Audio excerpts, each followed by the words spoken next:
पंतप्रधान सूर्यघर मोफत वीज योजनेला मुंबईच्या भांडूप परिमंडळामध्ये चांगला प्रतिसाद मिळालेला आहे।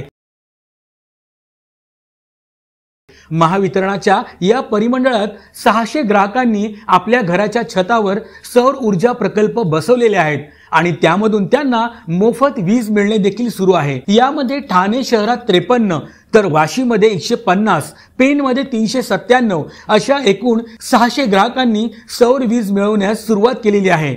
यामुळे त्यांच्या वीज बिलाची बचत होत आहे। या योजनेमध्ये निवासी घरगुती कुटुंबांसाठी प्रति किलोवॅट 30,000 रुपये अनुदान मिळते, तर 3 किलोवॅट पर्यंत अतिरिक्त 1 किलो क्षमतेसाठी 18,000 रुपये इतके अनुदान दिले जाते। ही योजना फायद्याची असल्यामुळे नागरी भागात देखील ग्राहकांचा मोठा ओढा सौर ऊर्जेकडे वाढत आहे। महायुती सरकारमुळे नागरिकांच्या वीज बिलाची मोठ्या प्रमाणात बचत होत आहे।